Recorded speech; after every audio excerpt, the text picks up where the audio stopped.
Marcus Thompson had always prided himself on being a decent man.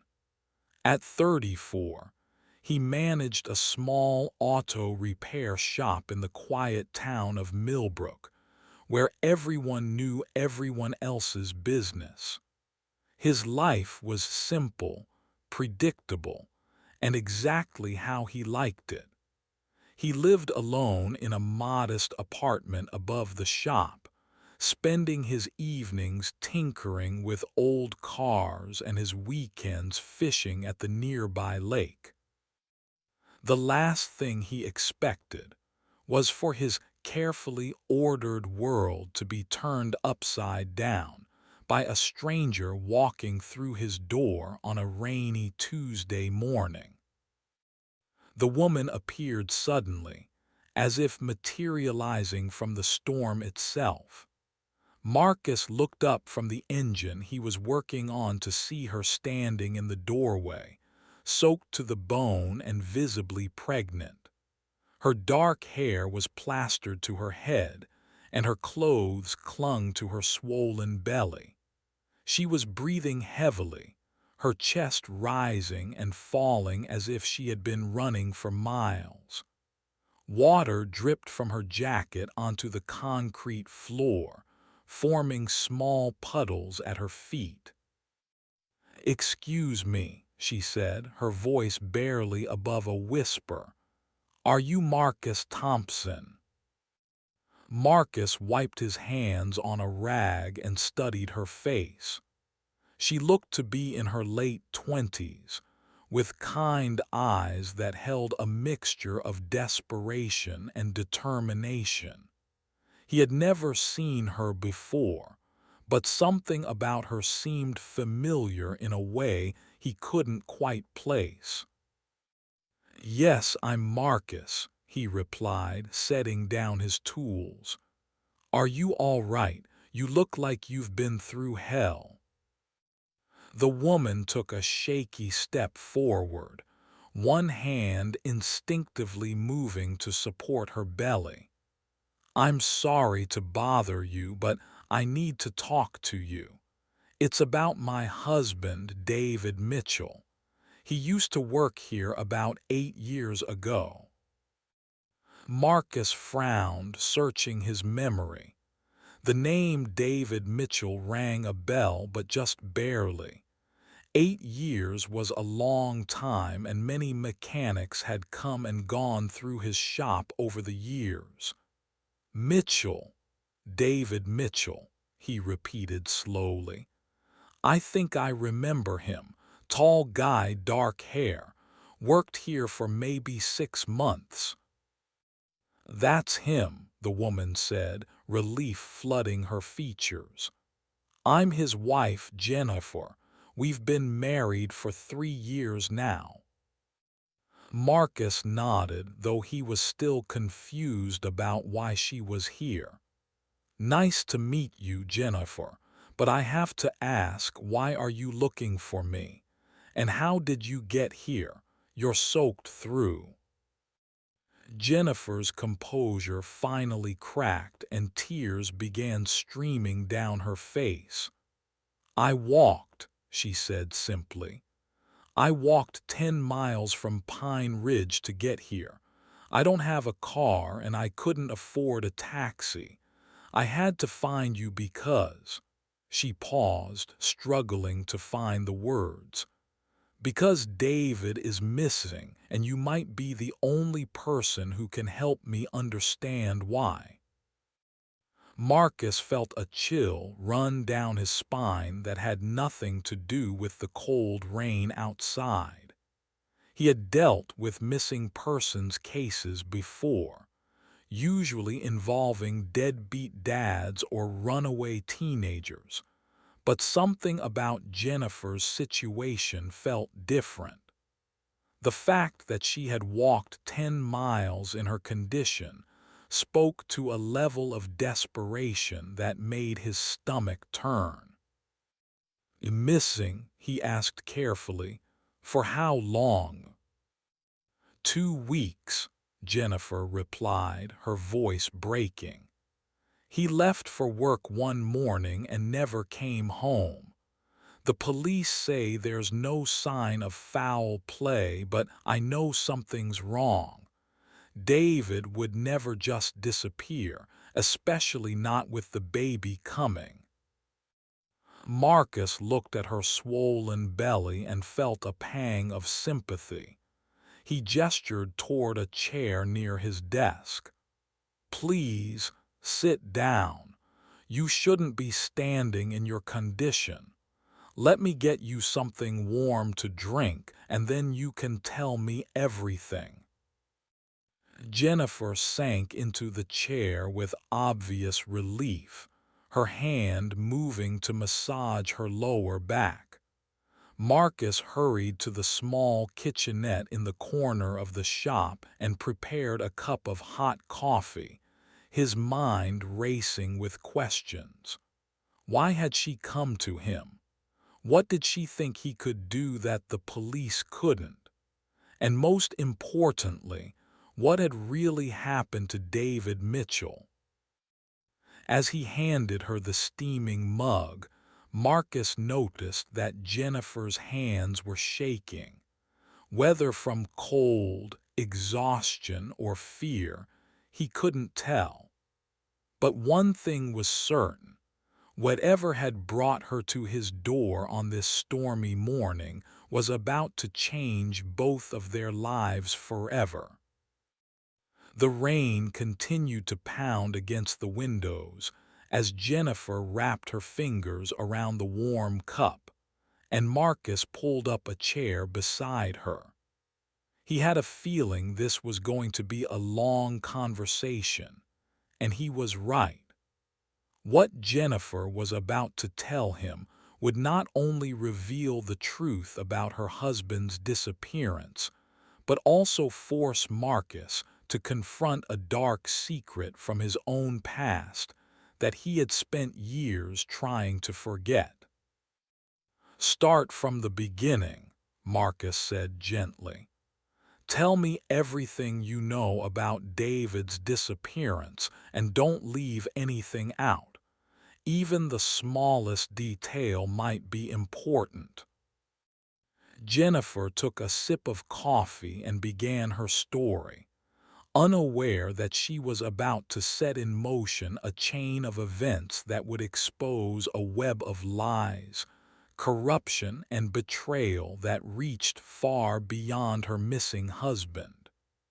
The truth, when it finally came to light, would be more shocking than either of them could have imagined.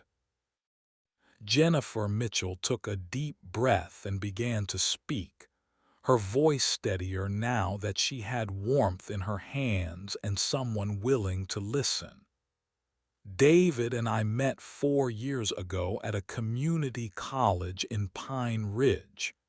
He was taking night classes in automotive repair, trying to better himself after some rough years.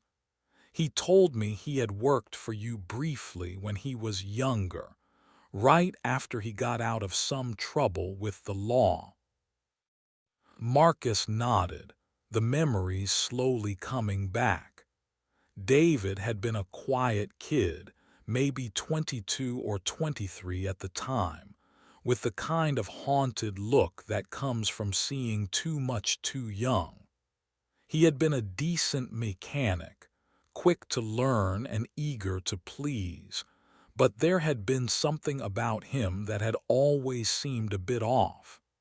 Marcus had chalked it up to the boy's troubled past and had tried to give him a fair chance. "He was a good worker," Marcus said honestly. "Punctual, respectful, didn't cause any trouble.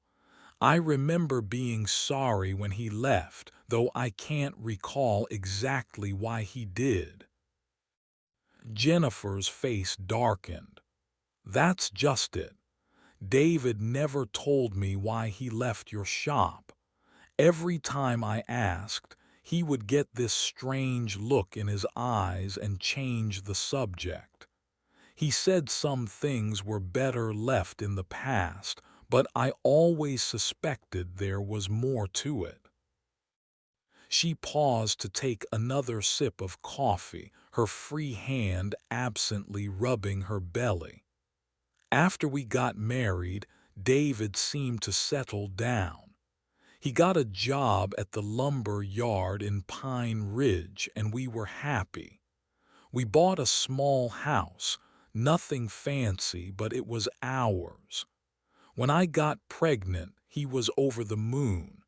He kept talking about how he wanted to be a better father than his own dad had been. Marcus felt a growing sense of unease, but something changed. About a month ago, David started acting strange. He would get these phone calls late at night and he would step outside to take them. When I asked who was calling, he would just say it was work-related. But I knew it wasn't. The lumber yard doesn't operate at midnight. Jennifer's voice grew more strained as she continued. Then, about 3 weeks ago, David started coming home with extra cash. Not a lot, but enough that I noticed. When I asked where it was coming from, he said he had picked up some side work doing repairs for people in town. But he couldn't tell me who or what kind of work. Marcus frowned. Did you believe him? I wanted to, Jennifer admitted. But David had never been a good liar.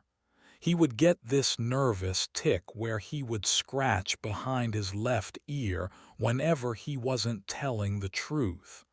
He was doing it constantly those last few weeks. The pieces were starting to form a picture that Marcus didn't like. What happened the day he disappeared? Jennifer's composure began to crack again. It was a Tuesday morning just like today. David got up early, around 5:30, which was unusual because he didn't start work until 8. He was dressed differently too, wearing his nicest clothes instead of his work gear. When I asked him about it, he said he had to take care of some business before work. She paused, wiping tears from her cheeks. I should have pressed him harder. I should have demanded to know what was going on. But I was tired, and the baby had been keeping me up at night. I just kissed him goodbye and went back to sleep. Marcus leaned forward in his chair. And that was the last time you saw him? Yes. He never showed up at the lumber yard that day. When he didn't come home for dinner, I started calling everyone I could think of. His boss, his coworkers, even some of his old friends from his Wilder days. Nobody had seen him. Jennifer's voice grew more desperate. I waited until the next morning to call the police, thinking maybe he had just gotten drunk somewhere and would come home with his tail between his legs. But when I filed the missing person report, the officer who took my statement seemed, I don't know how to describe it, disinterested, like he already knew something I didn't. This caught Marcus's attention. What do you mean? Officer Bradley Patterson. He kept asking me questions about David's past, about whether he had any enemies or debts. When I mentioned that David had worked for you years ago, Patterson's whole demeanor changed. He started taking notes like crazy and asking for specific dates and details. Marcus felt his blood run cold. Bradley Patterson was a name he knew all too well, and not for good reasons. If Patterson was involved in David's disappearance, then Jennifer's husband might be in more trouble than either of them had imagined. Did Patterson say anything else? Marcus asked carefully. He told me that David's case would be investigated thoroughly, but that I shouldn't get my hopes up. He said men like David have a tendency to run when things get complicated. When I asked what he meant by men like David, he just gave me this look and said I should focus on taking care of myself and the baby. Jennifer's anger was evident now, cutting through her grief. I knew he was wrong about David. Whatever my husband's faults, he would never abandon his family. So I started doing my own investigating. I talked to everyone in town, searched through David's things, even drove around looking for any sign of him. What did you find? Hidden in David's toolbox, I found a phone number written on a piece of paper. When I called it, a man answered who seemed to know David. He said his name was Ray and that David had been doing some work for him. But when I asked what kind of work, he hung up on me. Marcus's mind was racing. He was beginning to understand why Jennifer had walked 10 miles to find him, and the realization filled him with dread. Jennifer, I need to ask you something, and I need you to be completely honest with me. Did David ever mention anything about his time working here? Anything at all about why he left or what happened while he was here? Jennifer looked confused. Not really. He just said it was a good job, but that circumstances forced him to move on. Why? Is there something I should know? Marcus hesitated, knowing that what he was about to tell her would change everything. But Jennifer deserved the truth, and if David was in the kind of trouble Marcus suspected, time was running out. 8 years ago, there was an incident, Marcus began slowly. David witnessed something he shouldn't have seen, something that involved some very dangerous people.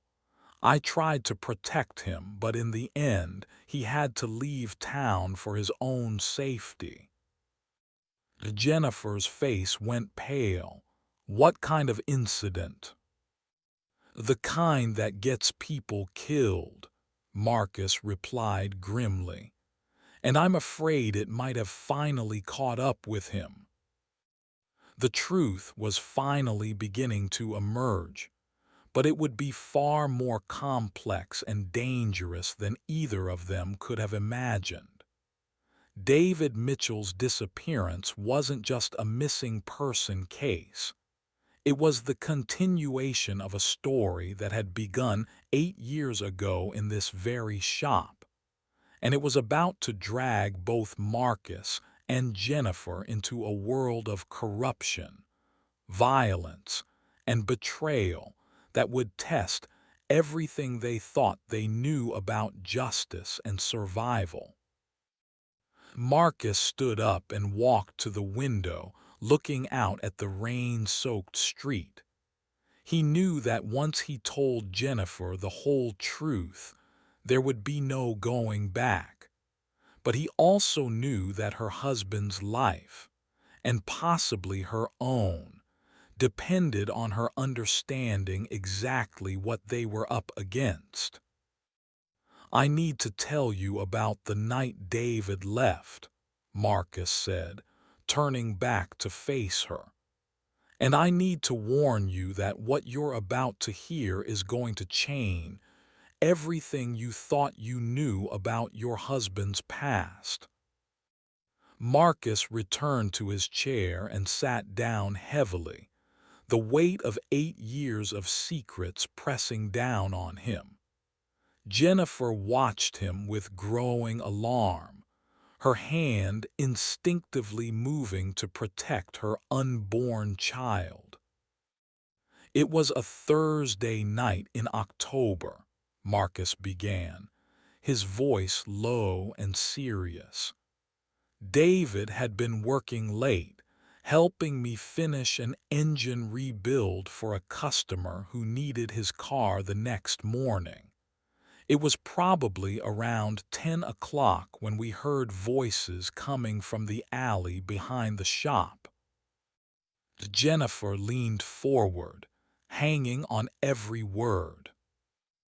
At first, we didn't think much of it. People sometimes used the alley as a shortcut to the main road, but these voices were different. They were angry, threatening. David and I looked at each other, and I could see he was curious. He had always been the type to stick his nose where it didn't belong. Marcus paused, remembering the moment when everything had gone wrong. Before I could stop him, David had crept over to the back window and was looking out into the alley. What he saw there, Marcus shook his head. I wish he had never seen it. What was it? Jennifer whispered. 3 men in expensive suits were standing around a fourth man who was on his knees, begging for his life. The man on the ground was Tommy Chen, a local small-time dealer who had been causing problems for some bigger players in the area. One of the men in suits was holding a gun to Tommy's head. Jennifer gasped, her hand flying to her mouth. David was transfixed. He couldn't look away, even when I tried to pull him back from the window. We both watched as the man with the gun asked Tommy one last question about some missing money. When Tommy couldn't give him the answer he wanted, the man pulled the trigger. The shop fell silent except for the sound of rain against the windows. Jennifer was staring at Marcus with horror and disbelief. David saw a murder, she said in a barely audible voice. He saw an execution, Marcus corrected. And unfortunately, one of the killers saw him watching from the window. It was Bradley Patterson. Jennifer's face went white. The police officer who took my missing person report. The same one. But 8 years ago, Patterson wasn't a cop. He was working as muscle for Vincent Caruso, one of the most dangerous crime bosses in the state. Patterson's job was to handle problems that couldn't be solved through normal channels. Marcus got up and began packing, unable to sit still as the memories flooded back. After they killed Tommy, Patterson looked straight at our window. He couldn't see us clearly because of the lighting, but he knew someone was there. He told his associates to check the building while he disposed of the body. What did you do? I panicked, Marcus admitted. I grabbed David and we ran out the front door. I told him to go home, pack a bag, and leave town immediately.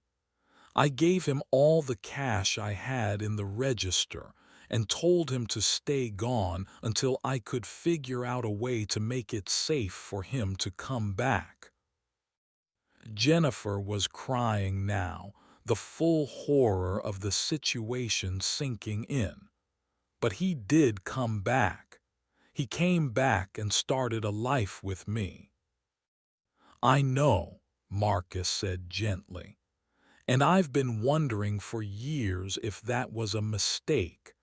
I never contacted him after he left because I thought it was safer that way. I assumed he had moved far away and started over somewhere new. But you said Patterson became a police officer. How is that possible? Marcus's expression grew dark. About 6 months after David left, Tommy Chen's body was found in the river. The case was investigated by the state police, but they never found any leads. Around the same time, Patterson cleaned up his act and applied to the police academy. He had some powerful friends who helped him get accepted despite his questionable background. Vincent Caruso, Jennifer said, understanding dawning in her eyes. Exactly. Caruso needed someone inside the police department, and Patterson was the perfect candidate. He was smart, ruthless, and completely loyal. Over the years, he's been instrumental in making sure that Caruso's operations run smoothly and that any investigations into his activities go nowhere. Jennifer was struggling to process everything Marcus was telling her. So you think Patterson recognized David's name when I filed the missing person report? I think Patterson has been waiting 8 years for David to resurface. When you mentioned that David had worked for me, Patterson would have put 2 and 2 together. He knew there was a witness to Tommy Chen's murder, and he knew that witness had worked at my shop. But why would David come back to Pine Ridge? Why would he risk it? Marcus had been wondering the same thing. I think someone forced his hand. You mentioned that David had been receiving mysterious phone calls and coming home with extra money. What if someone was blackmailing him? Jennifer's eyes widened. You think someone knew about what David witnessed and was using it against him? It's possible. Maybe they were paying him to keep quiet, or maybe they were threatening to expose him to Patterson if he didn't cooperate with some scheme.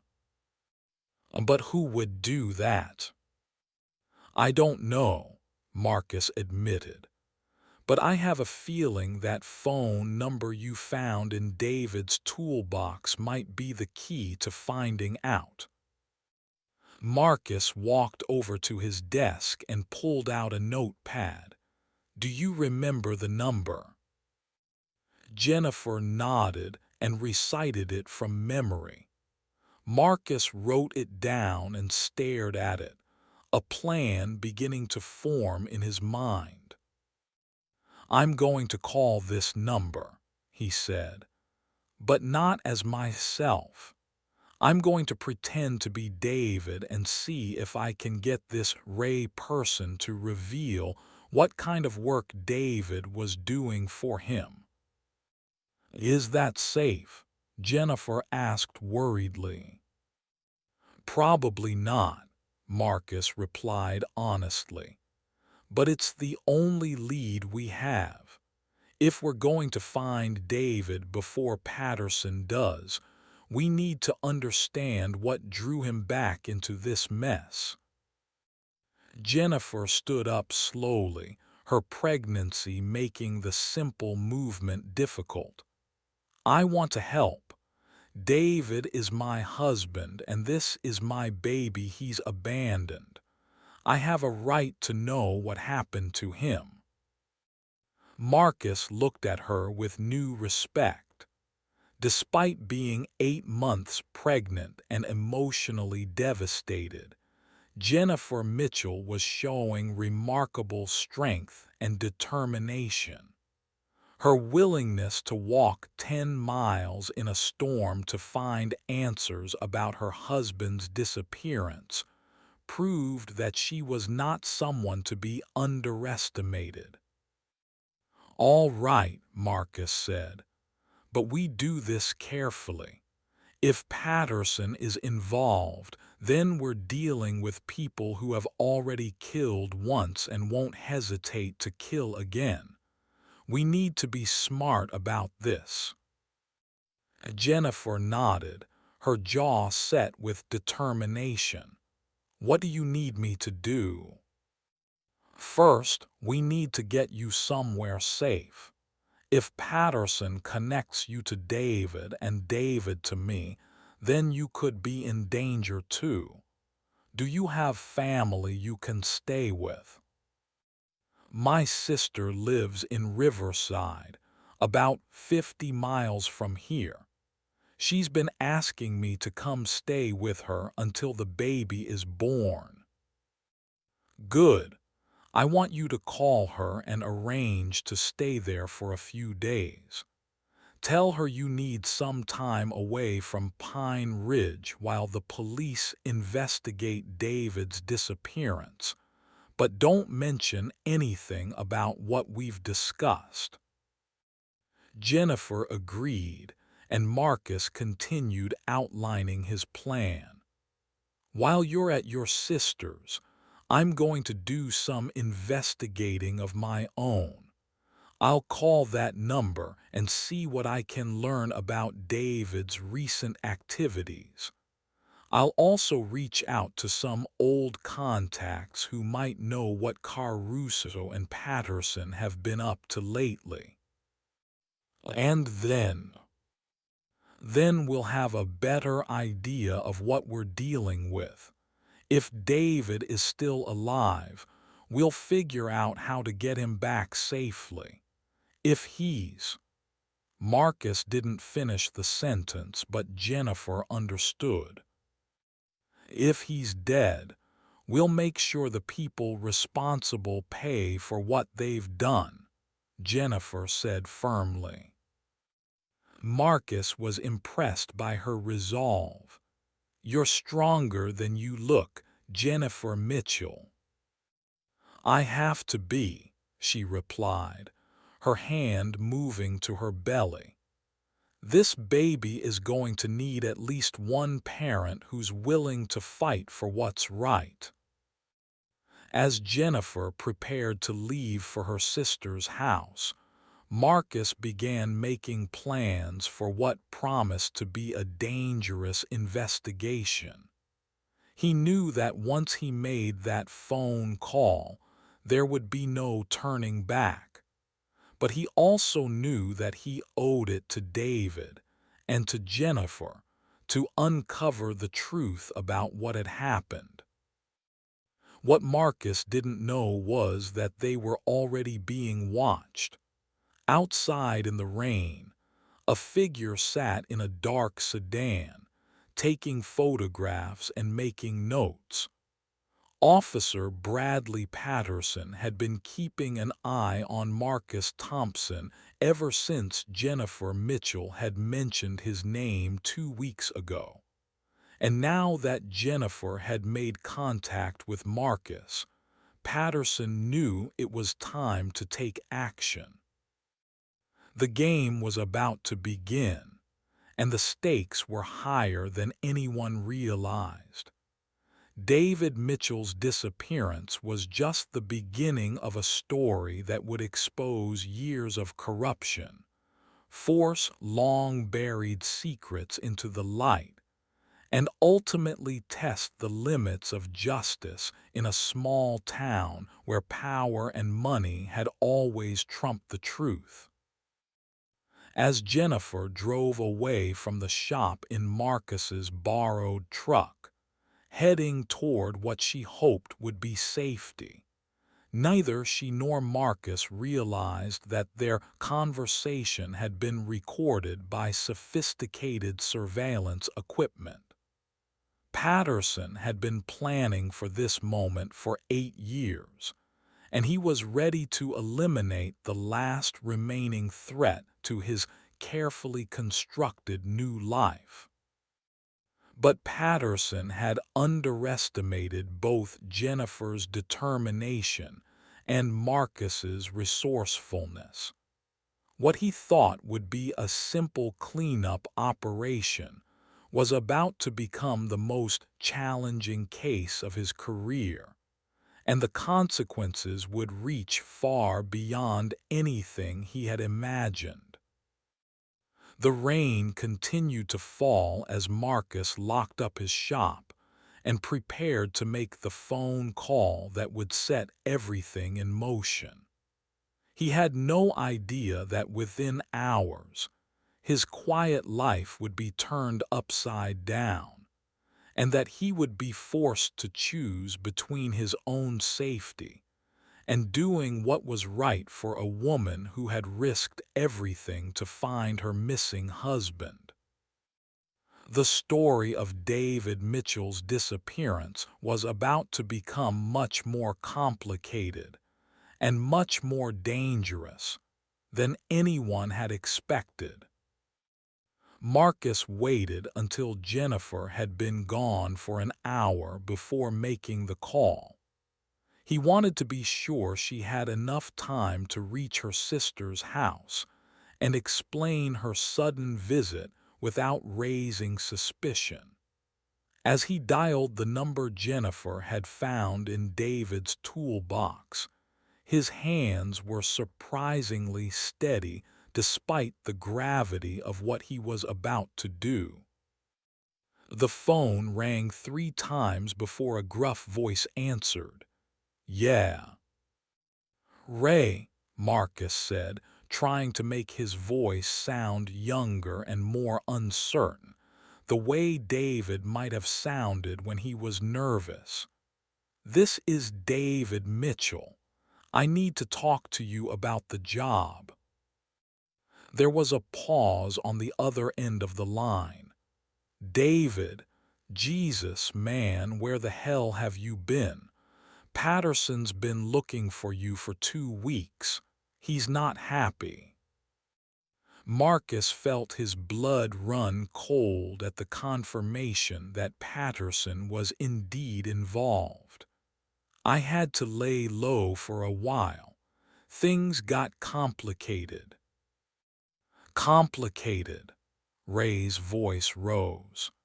"You disappear in the middle of the biggest job we've ever pulled and you call it complicated. Do you have any idea what kind of position you put me in?" "I'm sorry," Marcus said, trying to sound contrite. "I just needed some time to think. This whole thing, it's not what I signed up for." "Well, it's too late for second thoughts now," Ray snapped. "You're in this up to your neck just like the rest of us. Patterson made that clear from the beginning." Marcus was getting more information than he had hoped for, but he needed to be careful not to push too hard. I know, but I've been thinking about what Patterson said about taking care of loose ends. I don't want to end up like Tommy Chen." Ray's voice dropped to a whisper. "Don't say that name over the phone, you idiot. And don't even think about backing out now. Patterson's got too much invested in this operation to let anyone walk away." "What operation?" Marcus asked, hoping he wasn't being too obvious. "Are you serious right now? The warehouse job, the one you've been scouting for the past month. The one that's supposed to happen tomorrow night." Marcus's mind raced. A warehouse job meant some kind of robbery or break-in, probably involving stolen goods or drugs. If David had been forced to participate in planning a major crime, it would explain why he had been so nervous in the weeks before his disappearance. "Right, the warehouse," Marcus said, trying to sound like he knew what Ray was talking about. "I've just been worried about the security system. Are we sure Patterson's contact can disable it?" "Of course we're sure. Patterson's been planning this for months. His guy on the inside has been feeding him information about the shipments, the guard schedules, everything. This is going to be the biggest score we've ever pulled." Marcus was beginning to understand the scope of what David had gotten involved in. This wasn't just about keeping quiet about a murder he had witnessed years ago. Patterson had been using David's vulnerability to force him into participating in an ongoing criminal enterprise. "I just want to make sure I'm still getting my cut," Marcus said, fishing for more details. "Your cut," Ray laughed bitterly. "David, you're getting the same deal as everyone else. 20% of whatever we take, minus Patterson's fee for protection. But only if you show up and do your job. If you try to back out now, Patterson will make sure you never work in this town again." "And if I don't show up at all?" There was a long pause before Ray answered. "Then you better hope Patterson never finds you. Because if he does, you'll end up in the same place as anyone else who knows too much about his business." Marcus felt a chill run down his spine. It was becoming clear that David had been caught in an impossible situation. If he participated in the warehouse job, he would be guilty of a major crime. If he refused, Patterson would probably kill him to eliminate the threat he posed. "Where am I supposed to meet everyone?" Marcus asked. "Same place as always. The old grain elevator on the outskirts of town. Tomorrow night at 10 o'clock. And David, don't even think about not showing up. Patterson's got eyes everywhere and he'll know if you try to run." The line went dead, and Marcus sat in silence for several minutes, processing what he had learned. David Mitchell hadn't just disappeared. He had been caught in a web of criminal activity that stretched back 8 years to the night he witnessed Tommy Chen's murder. Patterson had been using David's knowledge of that crime to force him into participating in other illegal activities. And when David had finally tried to escape, Patterson had made sure he wouldn't get far. Marcus picked up his phone and called Jennifer at her sister's house. She answered on the second ring. "Marcus, did you find out anything?" "More than I expected," Marcus replied grimly. "David wasn't just being blackmailed. He was being forced to participate in a criminal operation run by Patterson. There's going to be some kind of warehouse robbery tomorrow night, and David was supposed to be part of it." Jennifer was quiet for a moment. "So Patterson took him because he didn't show up?" "That's my guess. If David tried to back out at the last minute, Patterson would have seen him as a liability. He might be holding him somewhere until after the job is finished. Or he might have already killed him, Jennifer said in a small voice. Marcus wished he could reassure her, but he knew she was right to be afraid. We have to assume David is still alive until we know otherwise. If Patterson was going to kill him, he would have done it immediately. The fact that he's been missing for 2 weeks suggests that Patterson is keeping him alive for a reason. What reason? Maybe as insurance. David knows details about the warehouse job that Patterson might need. Or maybe Patterson is planning to use David as a scapegoat if something goes wrong. Jennifer was crying now, but her voice remained steady. What can we do? Marcus had been thinking about that since the phone call ended. I'm going to the meeting tomorrow night. If David is still alive, there's a chance Patterson will bring him along for the job. If I can get close enough, I might be able to help him escape. That's too dangerous, Jennifer protested. If Patterson recognizes you, he'll kill you both. He won't recognize me, Marcus said with more confidence than he felt. It's been 8 years, and he only saw me briefly that night. I'll disguise myself and try to blend in with the other criminals. And if David isn't there? Then I'll gather as information as I can about Patterson's operation and figure out another way to find him. But Jennifer, I need you to promise me something.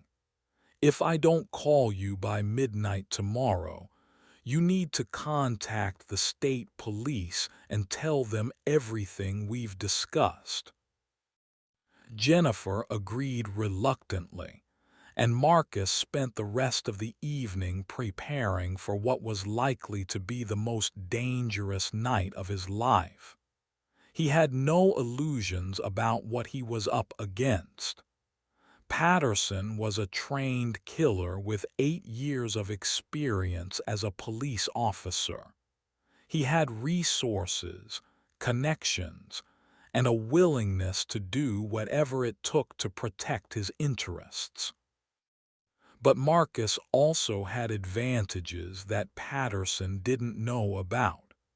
He had spent years building relationships with people on both sides of the law, and he knew the town better than anyone. Most importantly, he had something Patterson lacked: a genuine desire to see justice done, regardless of the personal cost. As Marcus cleaned his grandfather's old hunting rifle and checked his ammunition, he thought about the choices that had led him to this moment. 8 years ago, he had chosen to help David escape rather than go to the police.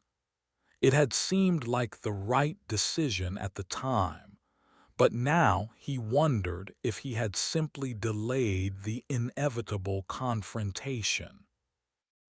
Tomorrow night, he would finally have the chance to finish what had started in the alley behind his shop.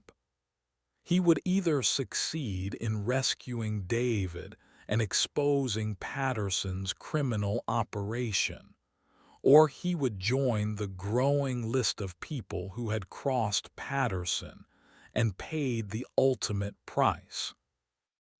Either way, the long wait was finally over.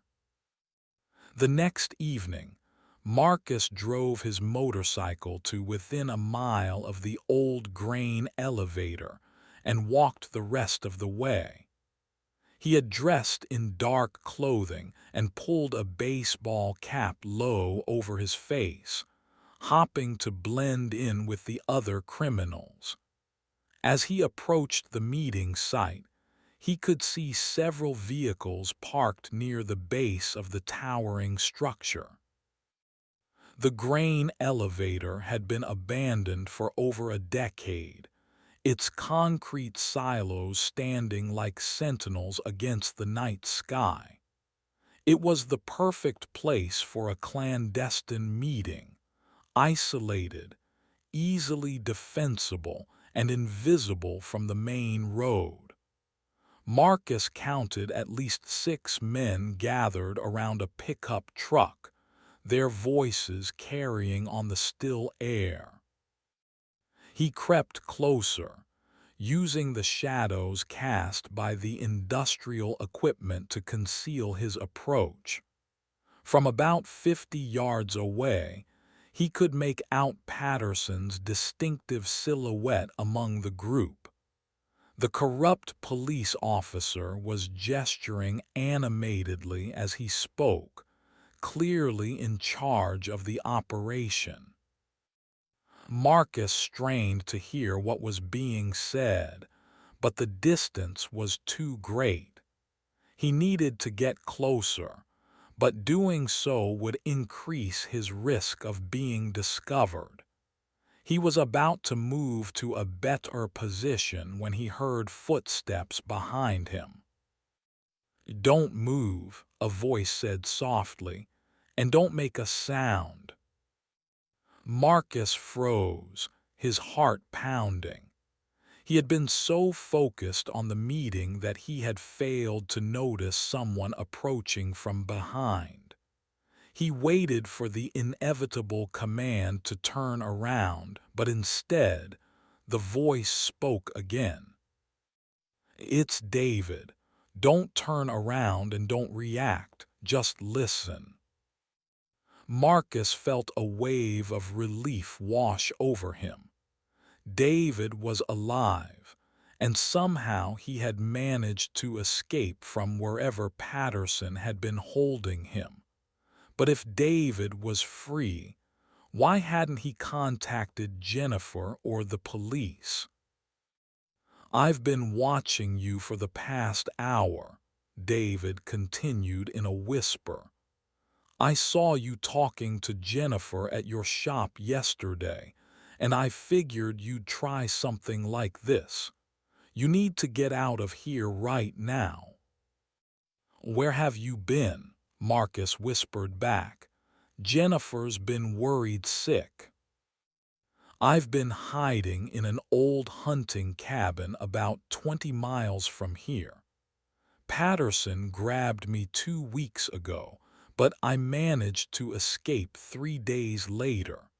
I've been trying to figure out how to expose his operation without getting myself killed." "Why didn't you contact Jennifer?" "Because Patterson has been watching her. He knows she filed a missing person report, and he's been waiting for her to lead him to me. If I had gone home, he would have killed both of us." Marcus understood David's logic, but he also knew that Jennifer deserved to know her husband was alive. "She walked 10 miles in the rain to find me, David. She's 8 months pregnant and terrified that you're dead." "I know," David said, his voice heavy with emotion. "And I hate myself for putting her through this. But I couldn't risk Patterson finding me before I could gather enough evidence to bring him down." "What kind of evidence?" "I've been recording his phone calls and meetings for the past 3 days. I have enough to prove that he's been running a criminal operation for years, using his position as a police officer to protect himself and his associates." Marcus felt a spark of hope. Then we can go to the state police right now. Not yet. Patterson has connections throughout the state law enforcement community. If we turn over the evidence to the wrong person, it could disappear and we'll both end up dead. We need to find someone we can trust completely. What about the FBI? That's exactly what I was thinking. But first, we need to survive tonight. Patterson's planning something big, and I think he's going to use the warehouse job as a way to eliminate everyone who knows about his past crimes. Marcus felt a chill of understanding. He's going to kill his own men. It's the perfect setup. He'll wait until after the robbery, then tip off the police about the location. When his associates are arrested or killed in the shootout, all the evidence of his involvement dies with them. Except for you. Except for me, David agreed. Which is why he's been so desperate to find me. I'm the only one who can connect him to Tommy Chen's murder and prove that his entire career as a police officer is built on a lie. Marcus was beginning to understand the full scope of Patterson's plan. So what do? We stop him, David said simply. Tonight, before he can eliminate the witnesses and disappear forever. How? David reached into his jacket and pulled out a small recording device. I've been documenting everything for the past 3 days. I have recordings of Patterson planning tonight's operation, discussing his plans to eliminate witnesses, and even admitting to killing Tommy Chen 8 years ago. But I need one more piece of evidence to make the case airtight. What's that? I need to record him in the act of betraying his own men. Once the warehouse job is complete, Patterson is going to call in an anonymous tip to the police. I want to get that conversation on tape, along with his confession about his real motives. Marcus understood what David was asking. You want us to follow them to the warehouse and record the aftermath. Exactly, but it's going to be dangerous. If Patterson spots us, he'll kill us both without hesitation. Marcus had come this far and he wasn't about to back down now. What's the plan? David outlined his strategy quickly. The group at the grain elevator was preparing to move out to the warehouse, which was located in the industrial district on the other side of town. David had been watching the building for the past 2 days and knew the layout well. There was a construction site across the street that would provide good cover for surveillance. The warehouse belongs to a shipping company that handles high-value electronics, David explained. Patterson has an inside man who's been feeding him information about when the most valuable shipments arrive. Tonight's haul could be worth over $2 million. And Patterson's plan is to let his men do the work, then have them arrested or killed. Worse than that, he's going to participate in the robbery himself, then claim he was working undercover when the backup arrives. He'll be the hero cop who infiltrated the criminal organization, and any evidence of his past crimes will be dismissed as part of his cover story.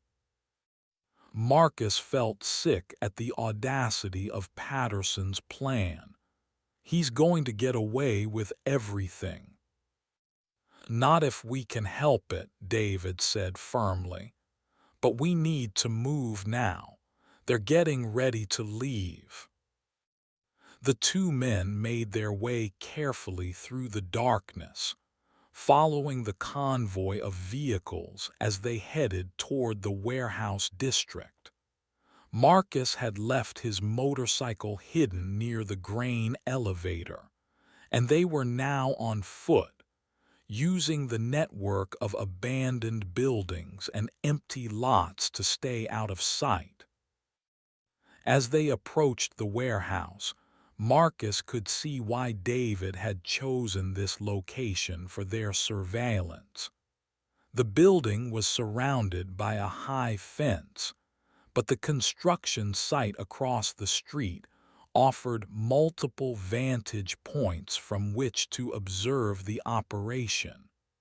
They made their way to the top floor of a partially completed office building, where they had a clear view of the warehouse entrance. "There," David whispered, pointing to a loading dock on the side of the building.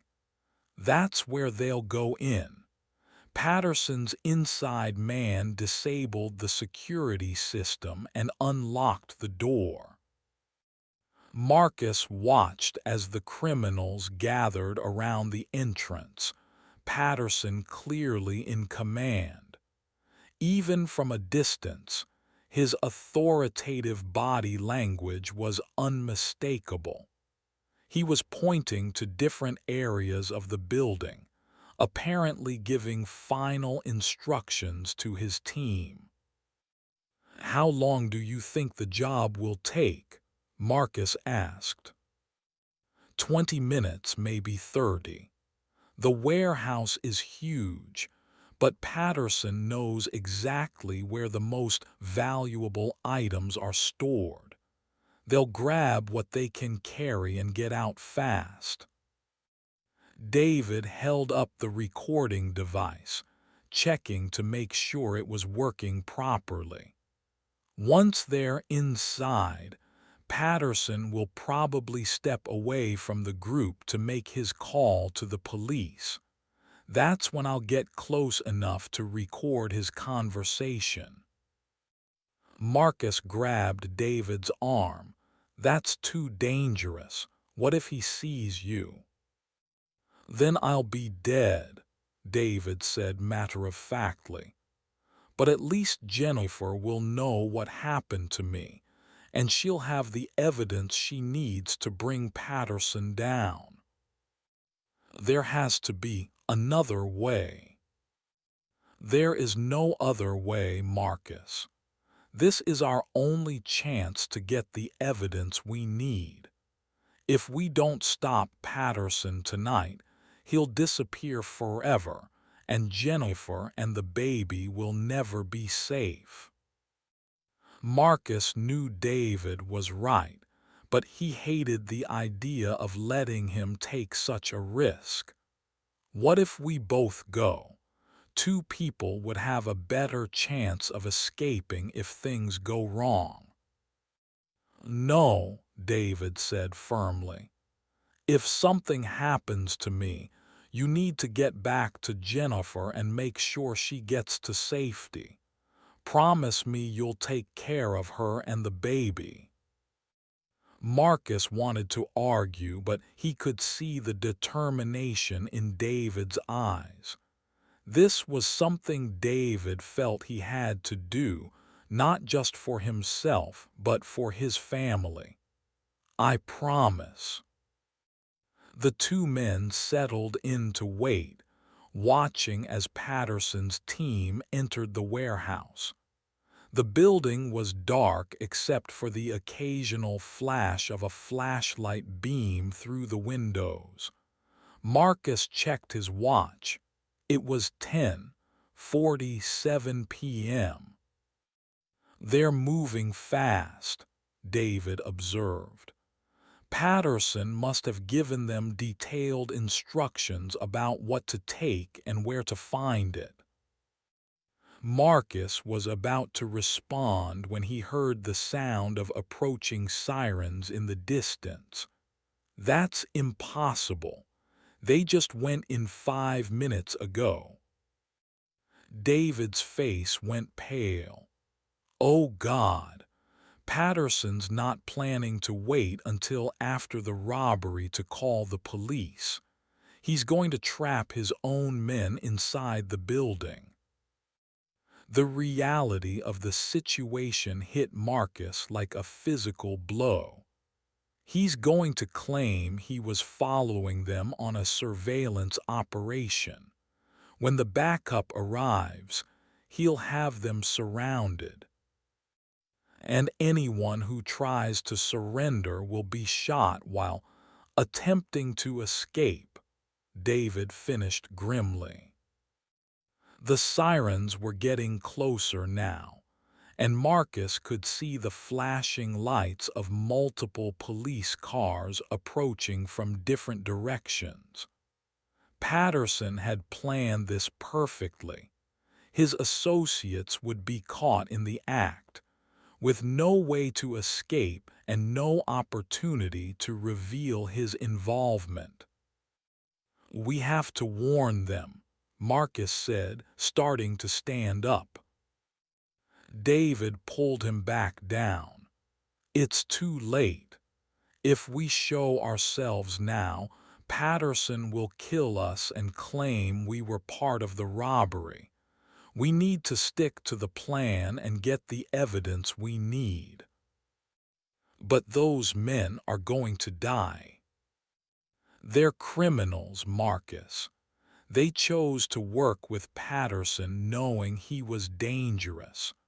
Our priority has to be stopping him from hurting any more innocent people." Marcus knew David was right, but it still felt wrong to watch the trap being sprung. As the police cars surrounded the warehouse, he could see Patterson's distinctive figure among the officers. The corrupt cop was playing his role perfectly, directing the other officers and appearing to coordinate the response. "There," David whispered, pointing to a spot near the rear of the building. "Patterson's moving away from the other cops. He's probably going to make a phone call to establish his alibi." David began moving toward the stairs, but Marcus caught his arm. "Wait, something's not right. Why would Patterson need to make a phone call now? He's already here with the other police officers." David paused, considering Marcus's point. "You're right.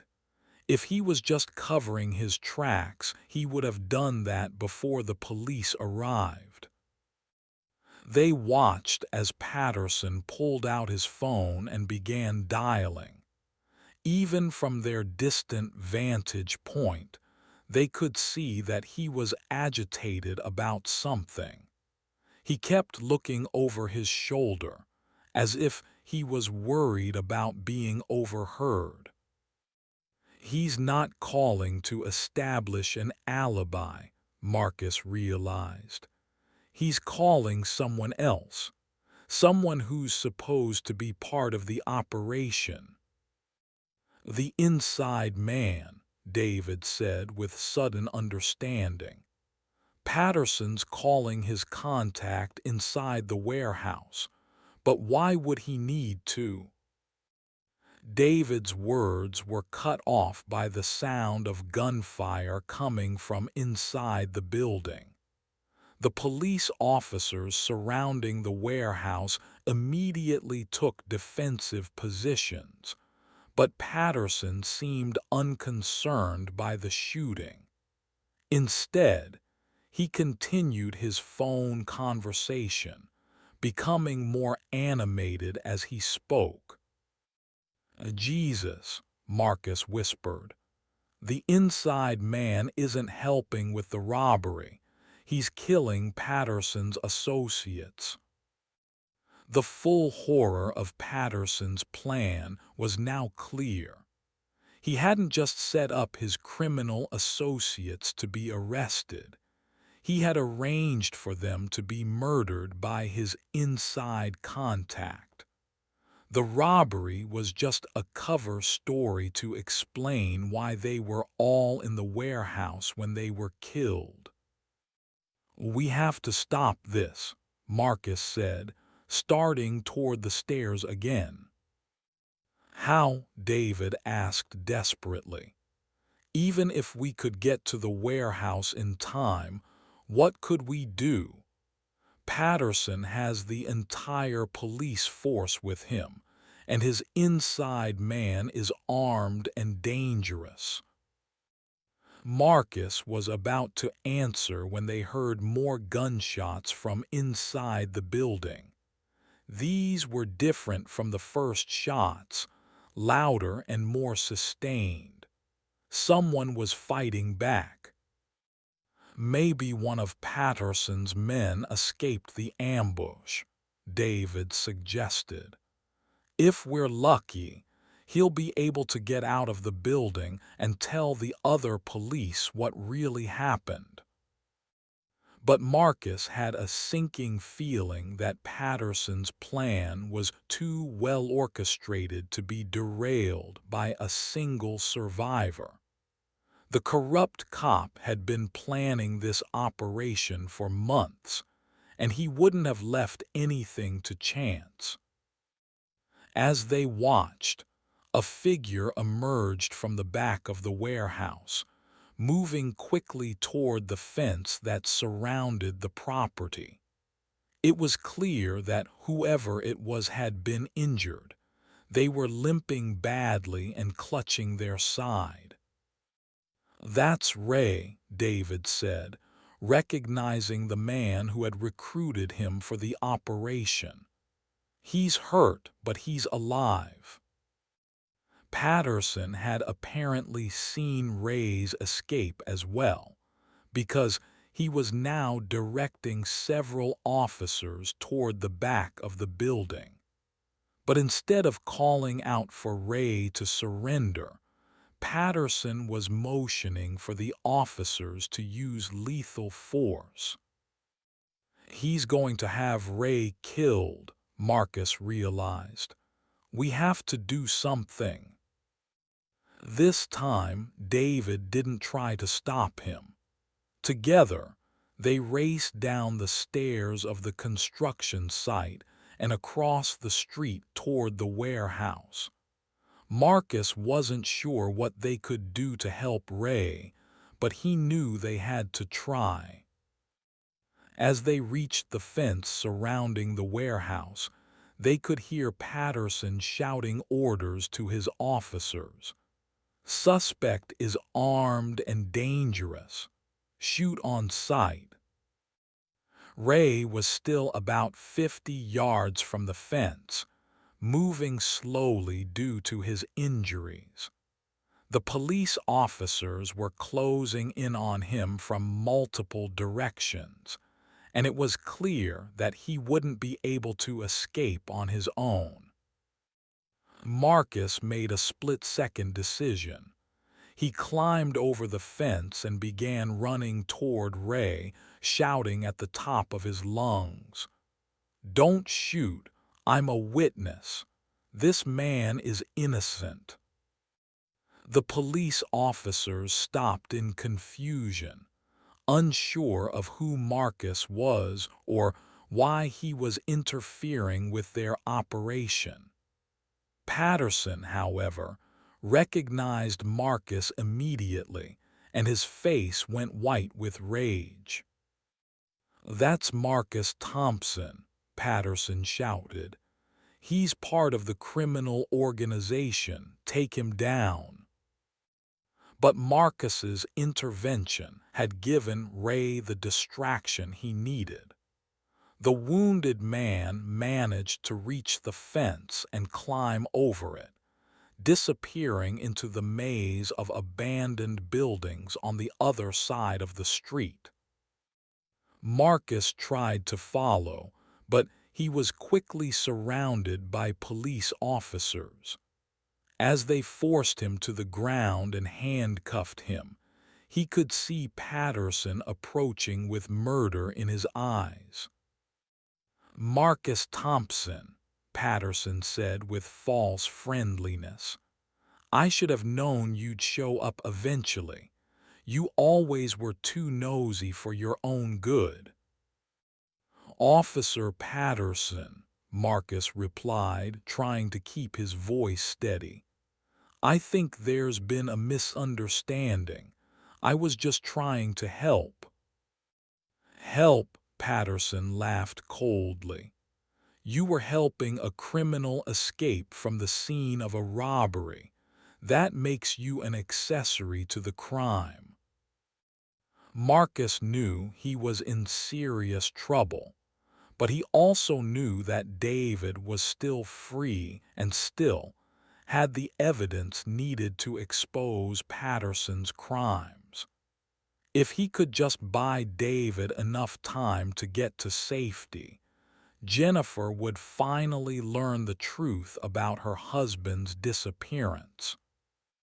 "I don't know what you're talking about," Marcus said, playing for time. "I was just in the neighborhood and heard gunshots. I thought someone might need help." Patterson's expression grew even more menacing. "Don't play games with me, Thompson. I know you've been in contact with David Mitchell. Where is he?" "I don't know anyone named David Mitchell," Marcus lied. Patterson backhanded him across the face, causing several of the other officers to look uncomfortable. "I said don't play games. David Mitchell worked for you 8 years ago, and he's been missing for 2 weeks. His wife came to see you yesterday, and now you're here interfering with a police operation. That's quite a coincidence, don't you think?" Marcus could taste blood in his mouth, but he refused to give Patterson the satisfaction of seeing him break. "I think you're the one who's been playing games, Officer Patterson. And I think a lot of people are going to be very interested in hearing about your games."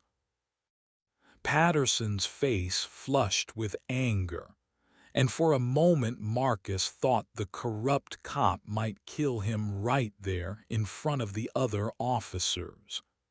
But Patterson managed to control himself, apparently remembering that he still had a role to play. "Take him to the station," Patterson ordered the other officers. "I'll question him there." As Marcus was led away, he could only hope that David had managed to record Patterson's conversation, and that Ray would survive to tell his story.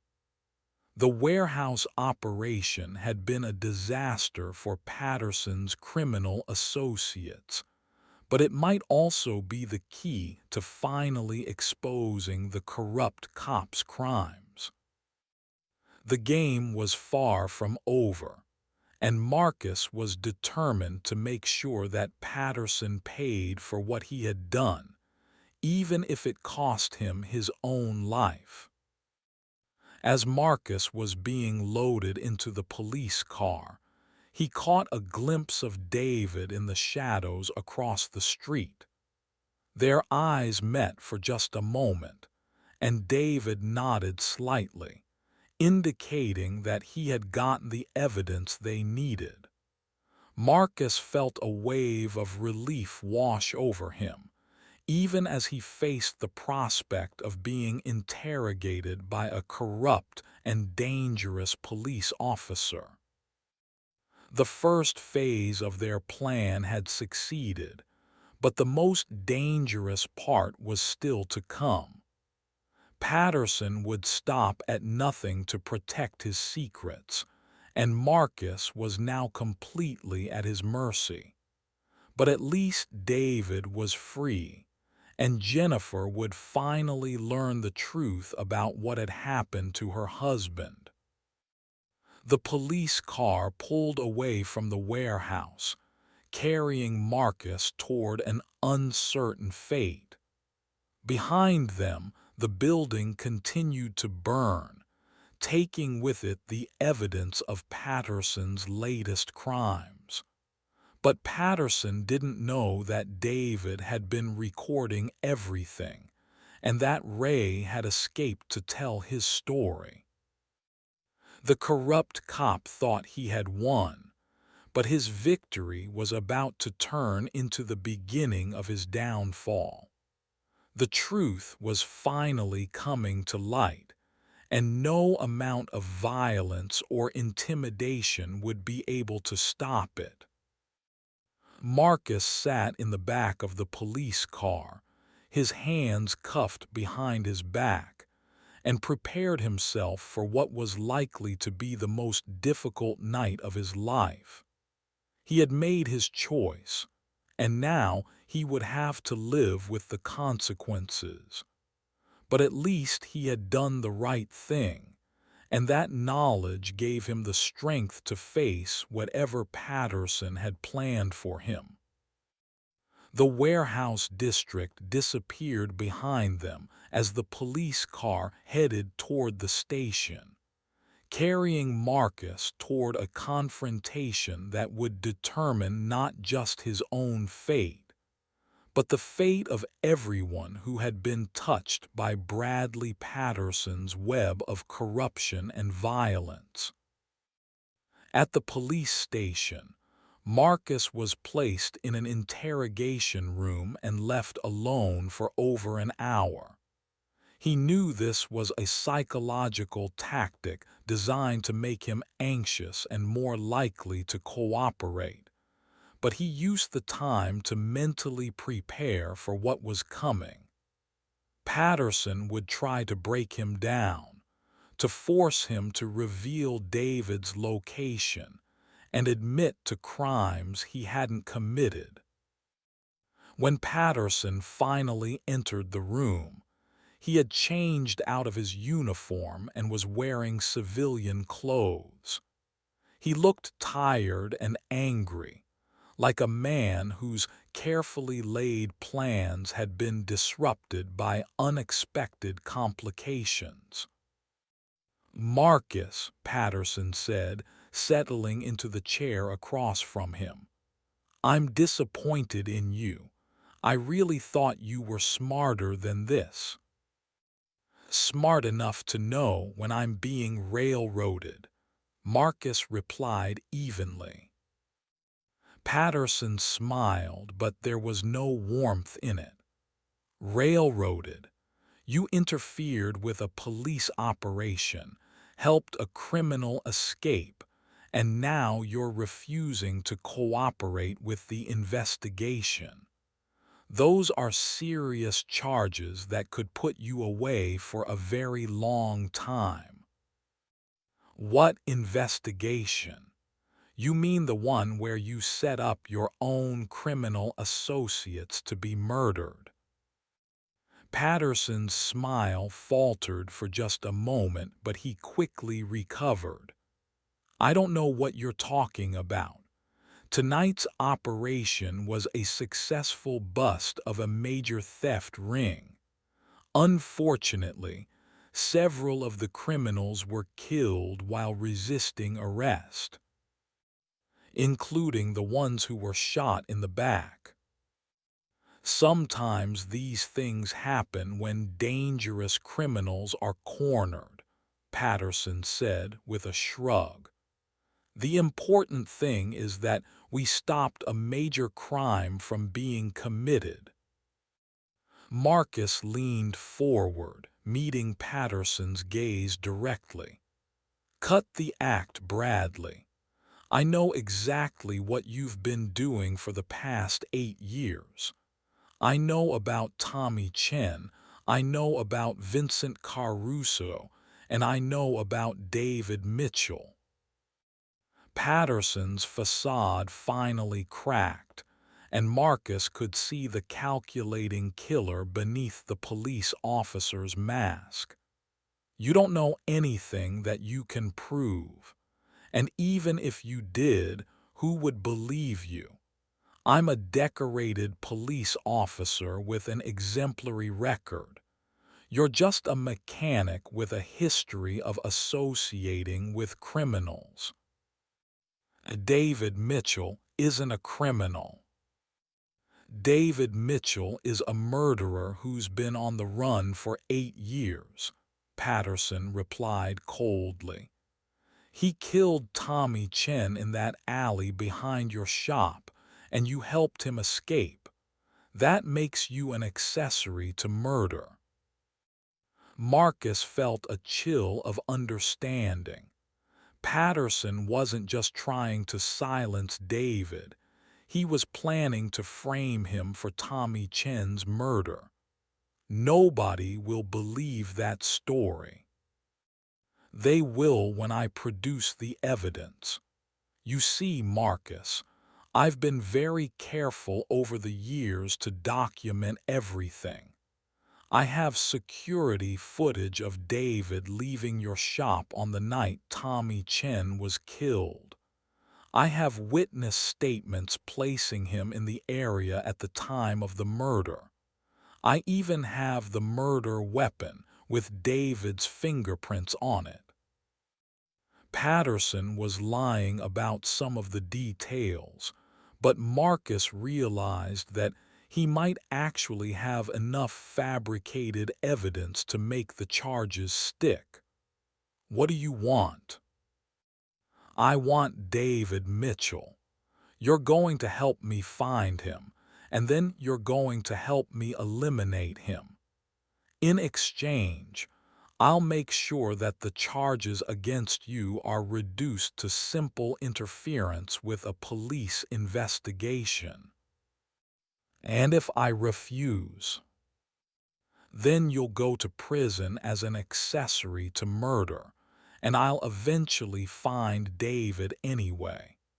But at least this way, you'll be alive to enjoy your freedom.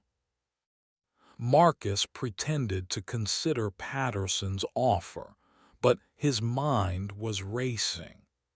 He needed to buy time for David to get the evidence to the FBI, but he also needed to be careful not to reveal anything that might help Patterson track down his friend. How do I know you won't kill me once you have David? Marcus asked. Because I'm not a killer, Marcus. I'm a police officer doing my job. Sometimes that job requires me to make difficult decisions, but I don't kill people unless they force my hand. Like Tommy Chen. Patterson's eyes hardened. Tommy Chen was a drug dealer who was threatening to expose a major investigation. His death was unfortunate but necessary. And the men who died in the warehouse tonight, criminals who chose to resist arrest, their deaths were their own fault. Marcus could see that Patterson genuinely believed his own justifications. In his mind, he was the hero of the story, a dedicated police officer who was willing to do whatever it took to protect the community from dangerous criminals. I need time to think about your offer, Marcus said finally. You have until morning, Patterson replied, standing up. Then I'll need your answer. And Marcus, don't even think about trying to escape. This building is surrounded by officers who are loyal to me. If you try to run, you'll be shot while attempting to flee. Patterson left the room, and Marcus was alone again with his thoughts. He knew that Patterson's offer was worthless. The corrupt cop would kill him the moment he was no longer useful. But he also knew that David was still out there, gathering evidence and preparing to expose Patterson's crimes. All Marcus had to do was survive until morning, and then the cavalry would arrive in the form of FBI agents armed with recordings of Patterson's confessions. It sounded simple, but Marcus had a feeling that the next few hours would be the longest of his life. As the night wore on, Marcus could hear activity in the corridor outside his cell. Officers were coming and going, their voices tense with excitement. Something was happening, and Marcus suspected it had to do with the warehouse operation. Around 3 in the morning, Patterson returned to the interrogation room. He looked haggard and stressed, like a man who was watching his carefully constructed world collapse around him. "We have a problem," Patterson said without preamble. "One of the men from tonight's operation survived. He's been talking to federal agents, making wild accusations about corruption in the department." Marcus felt a surge of hope. Ray had made it to safety and was telling his story to the FBI. What kind of accusations? "The kind that could destroy innocent people's careers," Patterson replied angrily. "He's claiming that I set up tonight's operation to eliminate witnesses to other crimes. He's even suggesting that I've been running a criminal organization for years. And you want me to help you discredit him. I want you to help me find David Mitchell before the federal agents do. If they get to him first, he'll corroborate the other man's story, and we'll both go down for crimes we didn't commit." Marcus could see the desperation in Patterson's eyes. The corrupt cop was finally realizing that his carefully constructed house of cards was about to collapse, and he was grasping at any chance to save himself. "What makes you think I can find David when you can't?" "Because he trusts you," Patterson replied. "He'll come to you if he thinks you're in danger. All we have to do is make sure he knows you're here." Marcus understood what Patterson was proposing. He wanted to use Marcus as bait to draw David out of hiding. It was a dangerous game, but it might also be the opportunity Marcus needed to turn the tables on the corrupt cop. "And if I help you, then we both walk away from this mess. The federal agents will have no witnesses to back up their accusations, and the whole investigation will fall apart." Marcus pretended to consider the offer, but his mind was already working on a plan. If he could get Patterson to reveal more details about his crimes while they were waiting for David to appear, the FBI would have all the evidence they needed to put the corrupt cop away for life. "All right," Marcus said finally. "I'll help you find David, but I want guarantees that you won't hurt him." Patterson's smile was cold and predatory. "Of course, Marcus. I'm not a monster.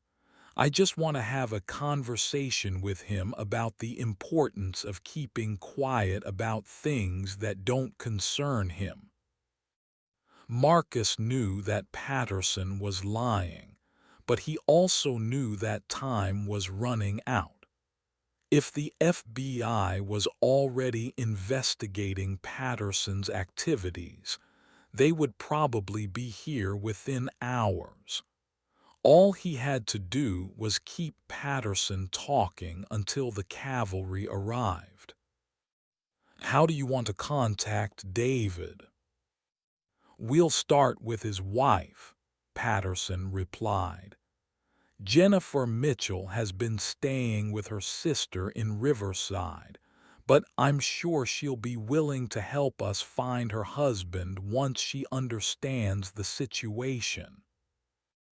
Marcus felt a cold knot of fear in his stomach. He had hoped that Jennifer would be safe at her sister's house, but Patterson had apparently been watching her all along. If the corrupt cop was willing to threaten a pregnant woman, there was no limit to what he might do to protect his secrets. You can't involve Jennifer in this, Marcus said. She's innocent and she's about to have a baby. Then you better make sure her husband cooperates, Patterson replied. Because if this situation isn't resolved quickly, a lot of innocent people are going to get hurt. The stakes had suddenly gotten much higher. It wasn't just about David's safety anymore. Jennifer and her unborn child were now in Patterson's crosshairs. Marcus realized that he was running out of time and options. As Patterson left the room to make arrangements for contacting Jennifer, Marcus could only hope that David was already on his way to the FBI with the evidence they needed. The corrupt cop's web of lies and violence was finally unraveling, but the question was whether it would happen fast enough to save the innocent people who had been caught in the crossfire. The final confrontation was approaching, and Marcus knew that not everyone would survive it. But he also knew that sometimes the only way to stop a monster was to face it head-on, regardless of the personal cost. At dawn, Marcus was taken from his cell and placed in an unmarked police car. Patterson was driving, and he seemed more relaxed than he had been during the night.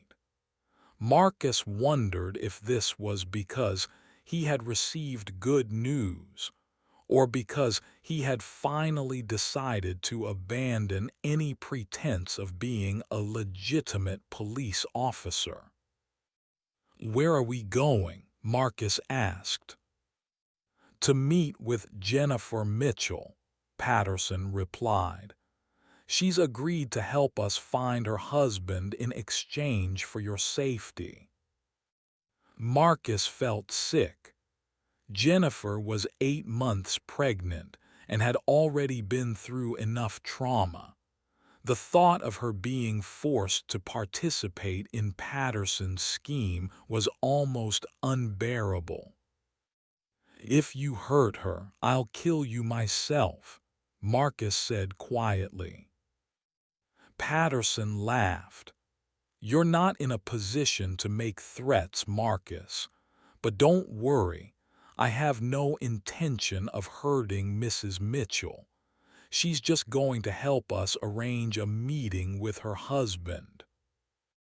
They drove through the quiet streets of Millbrook, past the auto repair shop where this whole nightmare had started 8 years ago. Marcus wondered if he would ever see his business again, or if Patterson would find a way to eliminate him once David was captured. The meeting was set to take place at a small diner on the outskirts of town. As they pulled into the parking lot, Marcus could see Jennifer's car already there. She was sitting in a booth near the window, looking pale and frightened. "Remember," Patterson said as they got out of the car, "one wrong move and this whole thing goes bad very quickly. Mrs. Mitchell's safety depends on your cooperation." Inside the diner, Jennifer looked up as they approached.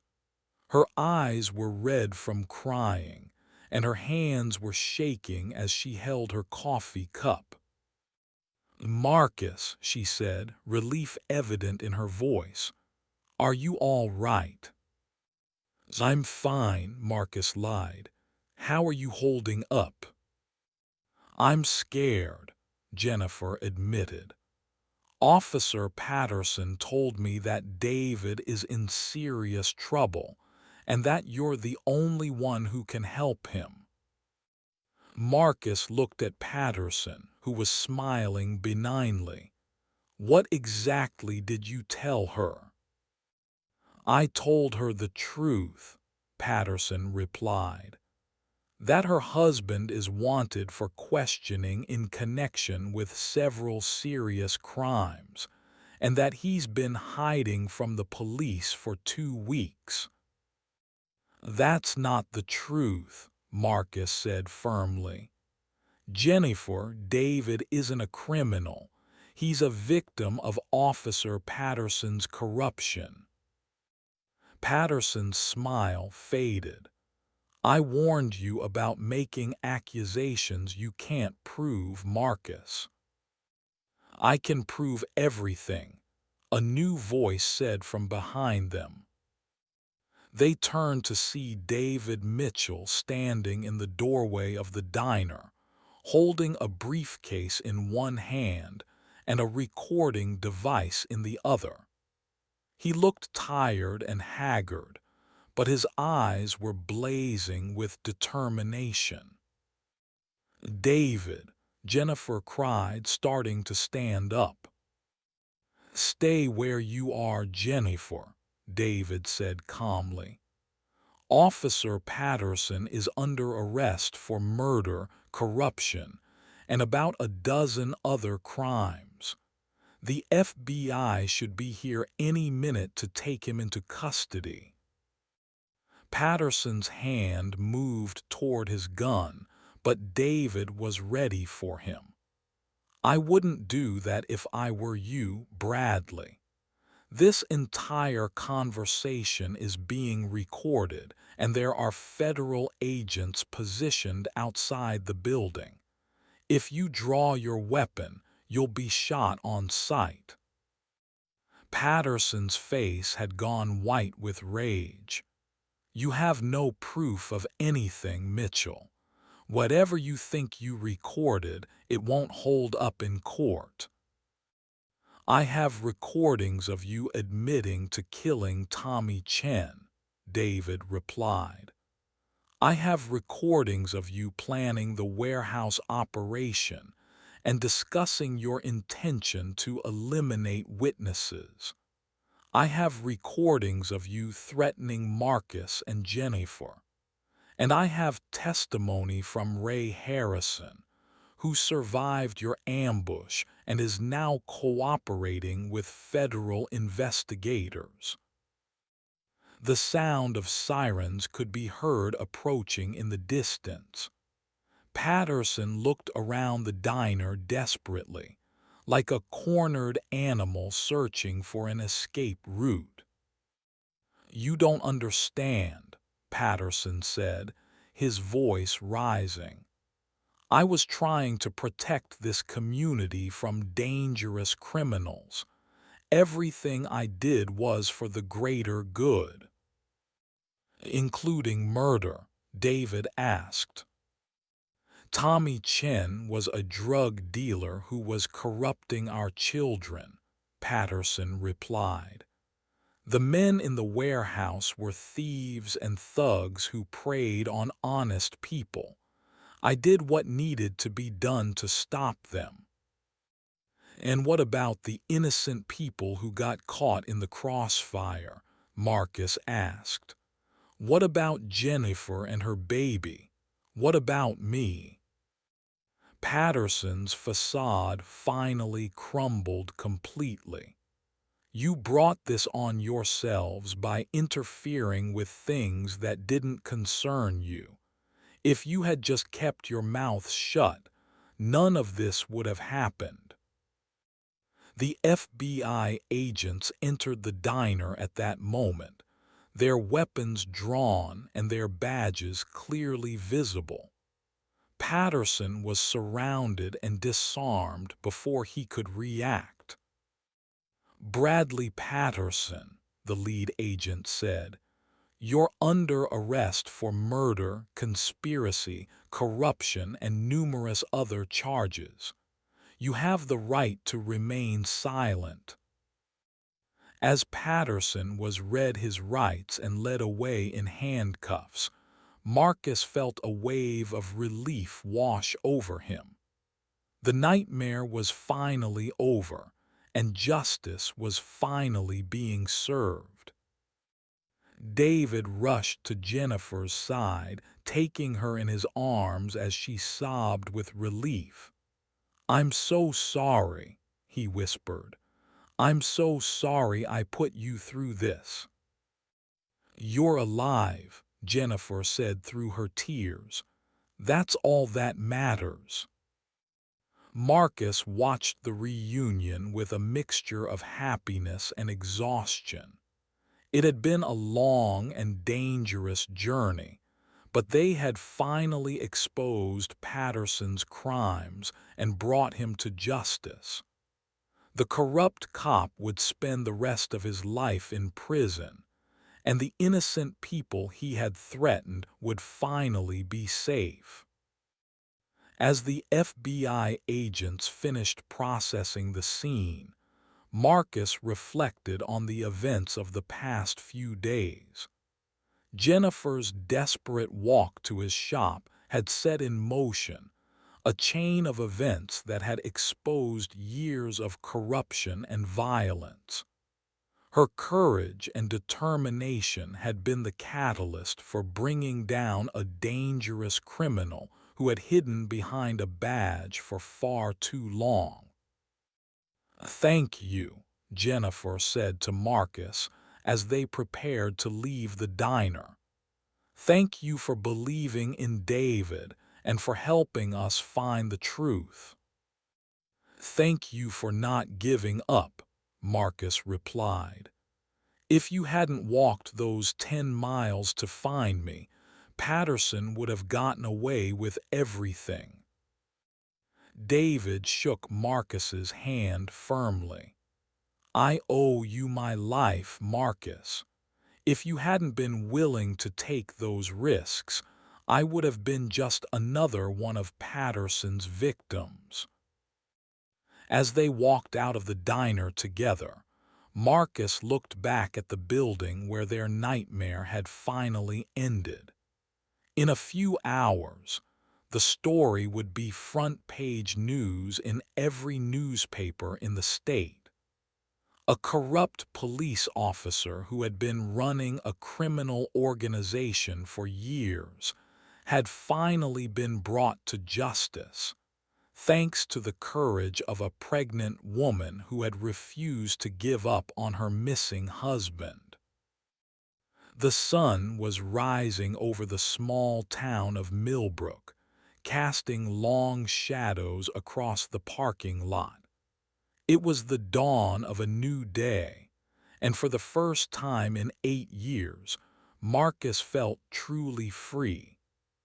The secrets that had haunted him for so long were finally in the open, and the innocent people who had been threatened by Patterson's corruption were finally safe. Jennifer and David drove away to begin rebuilding their lives, while Marcus returned to his auto repair shop to survey the damage caused by the investigation. The FBI had searched the building thoroughly, but they had been respectful of his property and had left everything in relatively good order.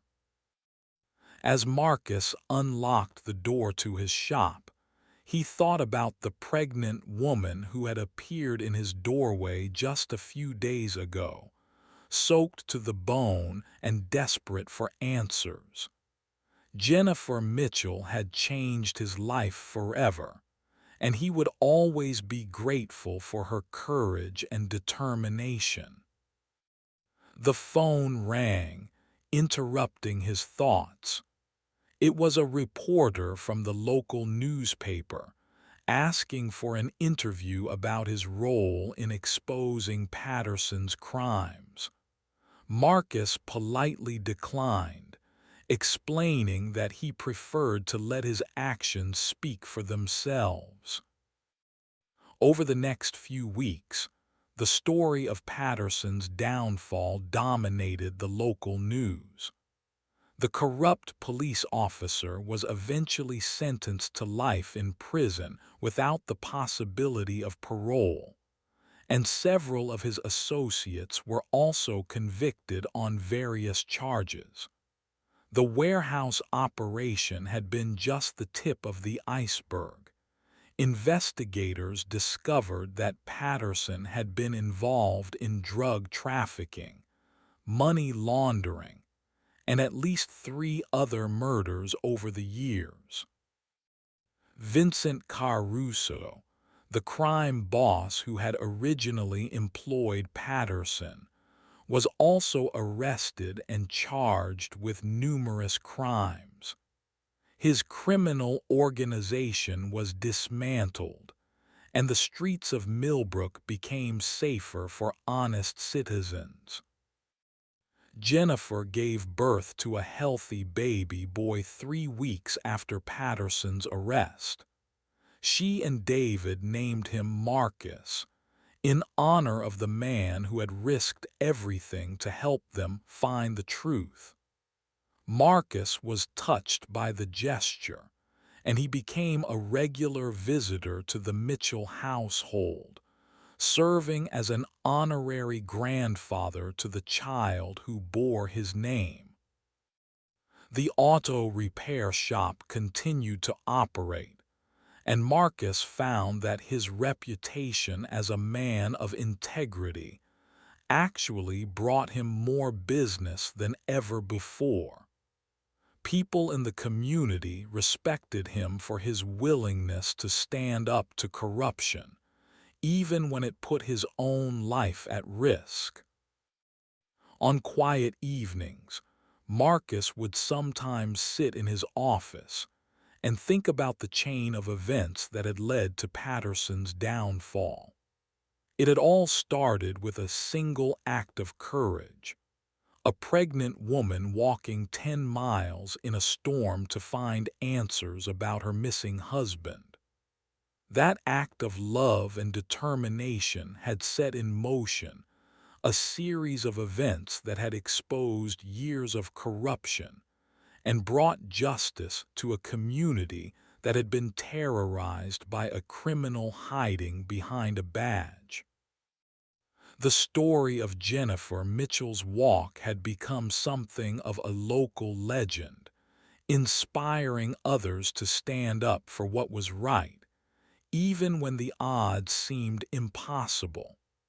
Marcus kept a framed photograph of Jennifer, David, and baby Marcus on his desk, a reminder of the power of courage and the importance of never giving up hope. As the first anniversary of Patterson's arrest approached, Marcus received an unexpected visitor. Ray Harrison, the criminal who had escaped from the warehouse operation, came to the shop to thank Marcus for his role in bringing Patterson to justice. "I know I'm not a good man," Ray said, his voice filled with regret. I've made a lot of mistakes in my life, and I've hurt a lot of people. But what Patterson did to us that night was wrong, and I want you to know that I'm grateful you and David were there to stop him." Marcus accepted Ray's thanks graciously, understanding that redemption was possible for anyone who was willing to change their ways. Ray had testified against Patterson and his other associates, helping to ensure that justice was served. As Ray left the shop, Marcus reflected on how the events of the past year had changed everyone involved. Patterson was in prison, paying for his crimes. Jennifer and David were rebuilding their lives as a family. Ray was trying to make amends for his past mistakes. And Marcus had learned that sometimes the most important thing you can do is simply be there when someone needs help, even if it means putting your own life at risk. The story that had begun with a desperate woman walking 10 miles in the rain had become a testament to the power of human courage and the importance of fighting for justice, no matter how difficult the odds. It was a story that would be remembered in Millbrook for generations to come, a reminder that sometimes the most ordinary people can accomplish extraordinary things when they refuse to give up on what they believe is right. On the first anniversary of Patterson's arrest, the town of Millbrook held a small ceremony to honor the courage of those who had helped bring the corrupt officer to justice. Marcus was uncomfortable with the attention, but he understood that the community needed to acknowledge what had happened and ensure that such corruption would never again take root in their town. Jennifer spoke at the ceremony, her voice strong and clear as she addressed the crowd. "A year ago, I was a frightened pregnant woman who didn't know where else to turn. I walked 10 miles in the rain because I believed that somewhere out there was someone who would listen to me and help me find my husband.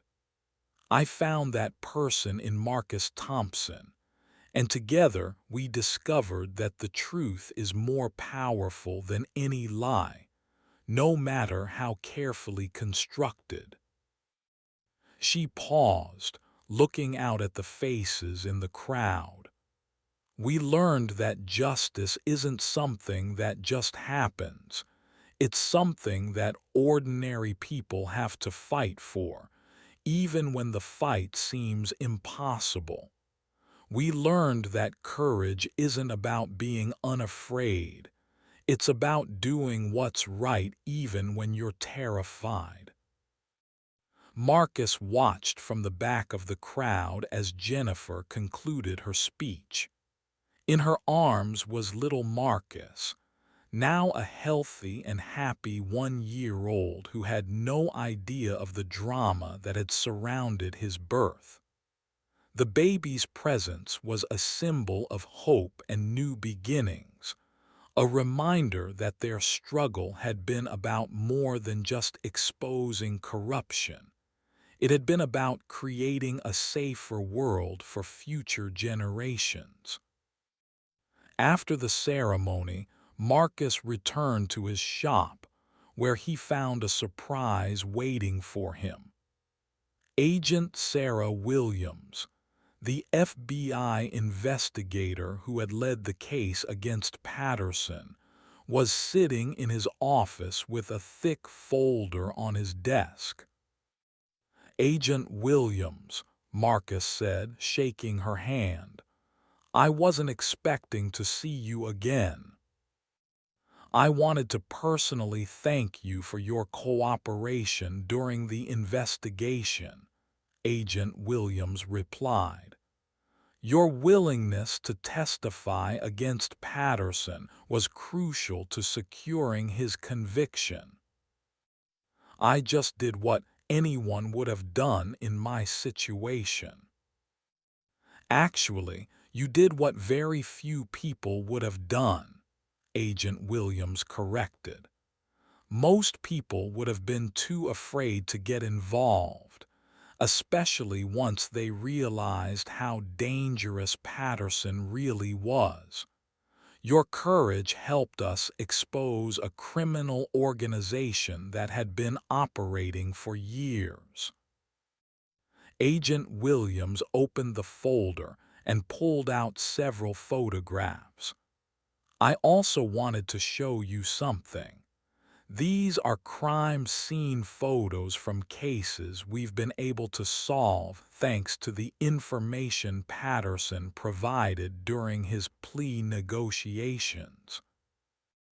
Marcus looked at the photos with a mixture of satisfaction and sadness. Each image represented a family that had finally gotten answers about their loved one's disappearance or death. Patterson's arrest had not only prevented future crimes, but had also provided closure for families who had been waiting years for justice.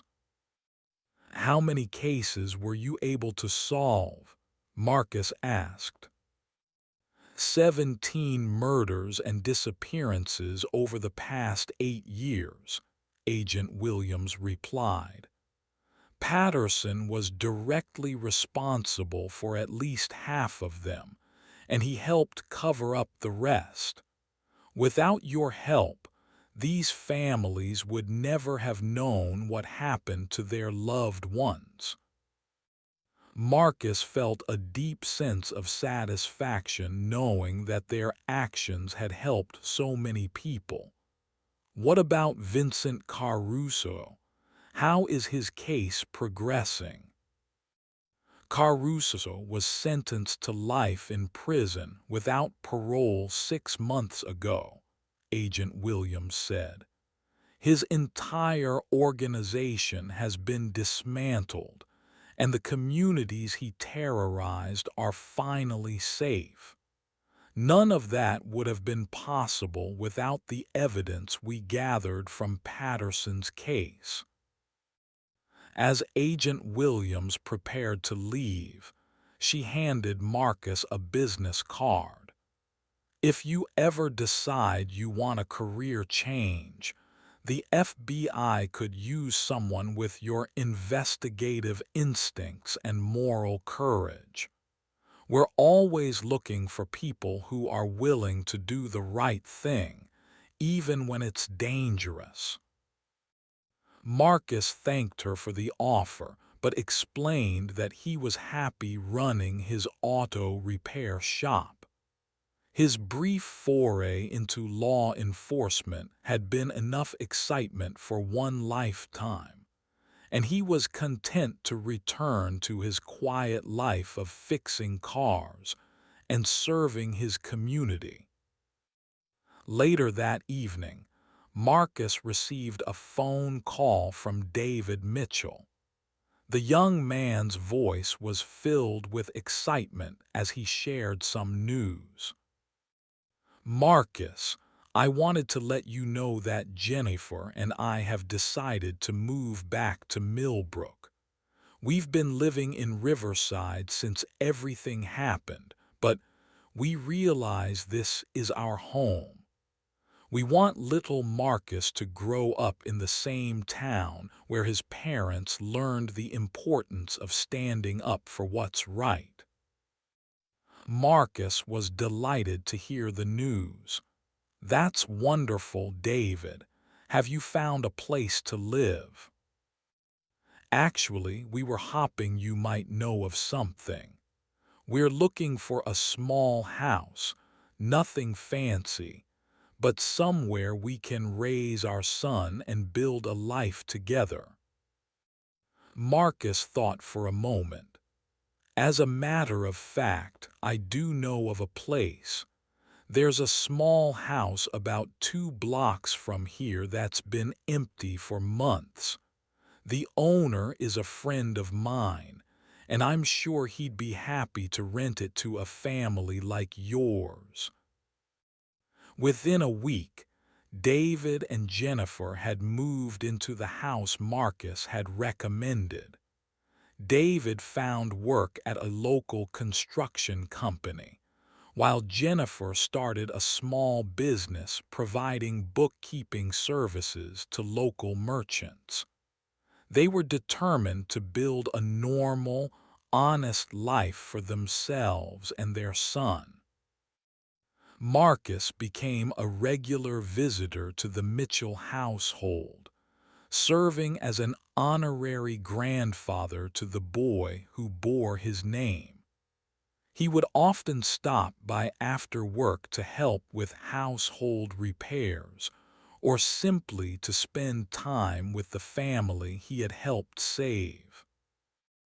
As little Marcus grew older, he began to show an interest in cars and mechanical things. Marcus would bring him to the shop on weekends, teaching him about engines and tools while telling him stories about the importance of honesty and integrity. "Why did the bad man want to hurt Daddy?" little Marcus asked one day, his innocent eyes looking up at his namesake. Marcus knelt down to the boy's level, choosing his words carefully. "Sometimes people make bad choices, and they hurt others to try to hide those choices. But your daddy was very brave, and he helped make sure the bad man couldn't hurt anyone else." "And you helped too, right, Uncle Marcus?" "I tried to help," Marcus replied. "But the most important thing is that your mommy and daddy never gave up on each other. That's what love means, never giving up on the people you care about." As the years passed, the story of Jennifer's 10-mile walk became part of Millbrook's folklore. Parents would tell their children about the pregnant woman who had refused to give up on her missing husband, and how her courage had helped expose the corruption that had been poisoning their community. Marcus's auto repair shop became something of a local landmark, a place where people knew they could come for honest service and good advice. He hired several employees over the years, including David Mitchell, who had discovered a talent for automotive repair that rivaled his mentor's skills. Jennifer's bookkeeping business also thrived, and she became known throughout the community for her integrity and attention to detail. The woman who had once been so desperate that she walked 10 miles in the rain had become a respected businesswoman and community leader. The Mitchell family grew over the years, with the birth of 2 more children, a daughter named Sarah and another son named Thomas. All 3 children grew up knowing the story of their parents' courage and the importance of standing up for what was right. As Marcus entered his 60s, he began to think about retirement and what he wanted to do with the rest of his life. He had never married or had children of his own, but the Mitchell family had become his family in every way that mattered. One evening, as Marcus was closing up the shop, he found Jennifer waiting for him in the parking lot. She was now in her 40s, with streaks of gray in her hair and laugh lines around her eyes, but she still carried herself with the same determination that had driven her to walk 10 miles in search of answers. "I have something for you," Jennifer said, handing him a small wrapped package. Marcus opened it to find a framed photograph of Jennifer, David, and their 3 children, along with a handwritten note that read, "To Uncle Marcus, who taught us that courage isn't about being unafraid. It's about doing what's right even when you're terrified. Thank you for believing in us and for never giving up. Love, the Mitchell family." Marcus felt tears welling up in his eyes as he read the note. "You don't need to thank me, Jennifer. You and David are the ones who had the courage to fight for the truth." "We couldn't have done it without you," Jennifer replied. "That night when I walked to your shop, I was at the end of my rope. I thought I had lost everything that mattered to me. But you listened to me, and you helped me find David, and you risked your own life to make sure our family stayed together." Marcus looked at the photograph, seeing the happy faces of the family he had helped save. "I'm just glad everything worked out the way it did." "It worked out because good people like you exist," Jennifer said. "Because when it really mattered, you chose to do the right thing instead of the safe thing." As Jennifer drove away, Marcus stood in the parking lot of his shop, thinking about the journey that had brought him to this moment. 8 years ago, he had been a lonely middle-aged man with few friends and no family. Now he was surrounded by people who loved him and considered him an essential part of their lives. The story that had begun with a desperate woman walking 10 miles in the rain had become something much larger, a testament to the power of human connection and the importance of standing up for what's right, even when the cost is high. Marcus locked up his shop and walked to his apartment, knowing that tomorrow would bring new challenges and new opportunities to help others. The corrupt officer who had terrorized their community was in prison. The innocent people he had threatened were safe, and the bonds of friendship and family that had been forged in the crucible of crisis would last a lifetime. As he turned off the lights and prepared for bed, Marcus reflected on the lesson he had learned from Jennifer Mitchell's courage. That sometimes the most important thing you can do is simply be there when someone needs help, even if it means putting your own life at risk. It was a lesson that had changed his life forever, and one that he would carry with him until the end of his days.